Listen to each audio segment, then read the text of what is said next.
Hey, what's going on, guys? My name is Frey, and I'm bringing you a gameplay that may very well help you win most, if not all, hijacked matches.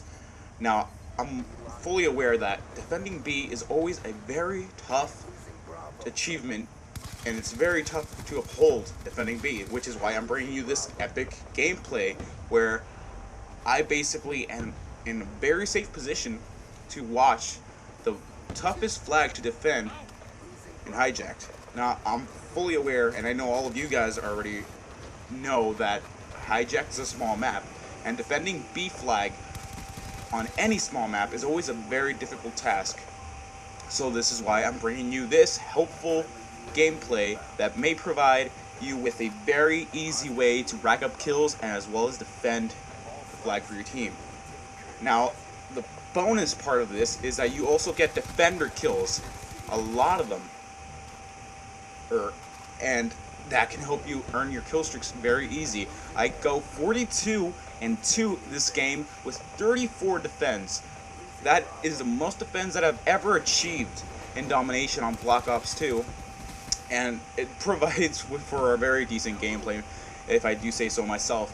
I can't imagine what the people who were up there were thinking when I kept shooting them through the walls.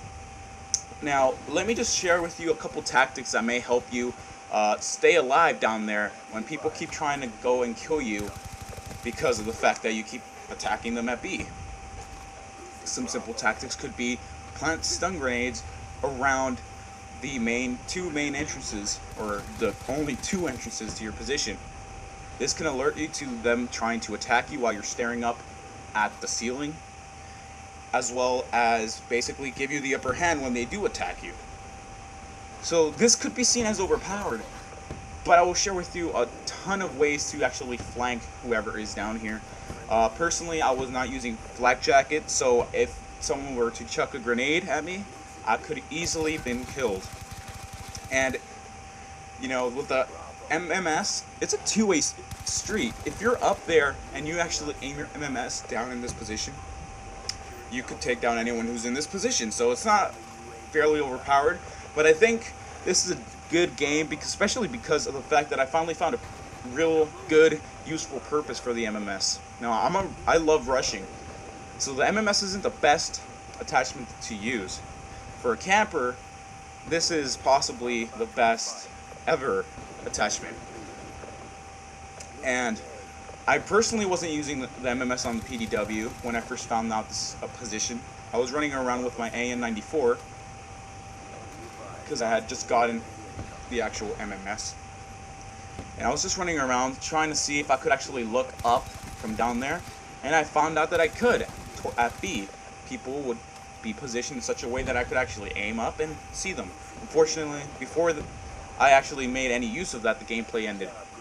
Shortly after, I prestiged my AN94 to first prestige, and I lost the MMS. Fortunately, though, I have picked up the PDW in previous confrontations with the MMS and have shot up people through the wall. Now, I do recommend the MMS on this map, primarily on the PDW, because it's, you know, there's a lot of people who normally hide around the main hotspot of the map, which is obviously the center where B is, such as it was on Wetwork. They hide around the edges, and if you happen to be either or anywhere really on the map with the MMS, you can basically shoot them down fairly easily through the walls. Now, unfortunately, you can't combine FMJ with that MMS. I guess the Treyarch developers clearly saw that this would be an overpowered tactic, but I do recommend just using a silencer, maybe extended mags, and the MMS. I'm using 3 attachments. Normally, I don't use 3 attachments on any SMG, but for this particular little camping spot, I thought this would be the best actual attachment setup that I could have. And I hope you also like the sexy golden PDW diamond camo.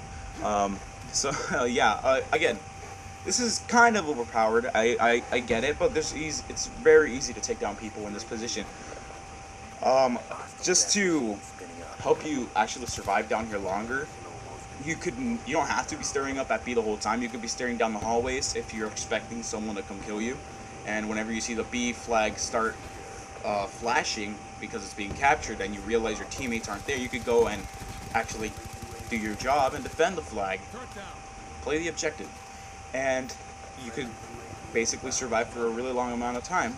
People are going to keep coming towards you to kill you because, you know, you're fucking them up at FB, and you can keep picking them off because you have MMS. You can stare down the hallways, and if you're actually busy trying to defend B, they'll run into the shock charge.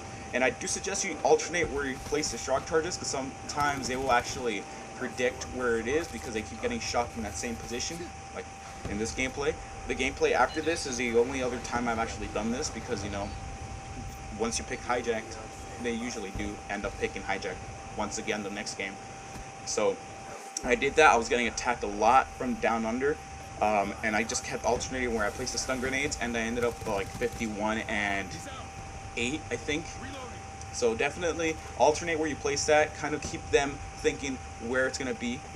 And just to, if anyone actually ends up doing this and you discover them doing this, I'm not trying to ruin this map or anything. In fact, this is a very, it's not actually a very good spot. I think the only reason I kept getting the amount of kills that I kept getting was because people kept attacking me. Don't attack a camper unless you're sure you can take them down. Just saying, that's a pro tip right there. Again though, easy way to take me down. You know what, delay stun grenades? The only reason I actually was aware that people were coming at me was because they kept coming at me. But at first, the reason I was aware is because they were running into my stun grenade. A great way to not get hit by a stun grenade is with engineer. If you're running engineer, you can delay a stun grenade, and you can come and quickly kill me before I even realize you're there. If you're using tac mask, that stun grenade won't really affect you at all, so you can easily take out anyone who's there. If you're using extreme conditioning, you can just rush past that as quick as possible and take them down before they even know what hit them. If you have explosives, the 3 previous tactics using those 3 perks, I suggest more, because most people who can't normally run Flak Jacket, I personally wasn't running it because I wanted to let them have some kind of challenge, or at least not I didn't want to be completely overpowered when I was down there, so they could easily explode me with anything. You know, from that angle where they don't have to even trip the stun grenades, and they can shoot me with an RPG or cook a grenade or chuck a C4 and then shoot an RPG, and that'll take down a Flak Jacket. So it's very easy to be killed down here. And it's not the best spot, but definitely as it stands now, because many people don't know this spot, it's definitely the best spot to defend B. It's definitely the best spot so far that I've seen to defend any flag, and it's a surefire way to rack up a lot of kills. And it's not completely overpowered, because if anyone who sees this video who actually just listened to what I said, it's very easy to take down campers who are down here. It's so easy, in fact, that's not even really an issue. But I'm glad I found a great, useful tactic for the MMS. Look at that relentless medal right there. 16 kills. Isn't that just beast? Just from staying down there. I don't promote camping. Like I said before, I love rushing. It's just I found this out and I thought it was pretty neat, and I wanted to actually put it to the test. So I hope you guys enjoyed this gameplay. Hopefully now you can actually capture or defend B very easily. And if you guys want to check out more gameplays, just feel free to subscribe. I'm posting gameplays as often as I can, and I know you guys are going to love my future uploads. So I hope this helped. Thank you for watching. My name is Trey, and I hope to see you next time.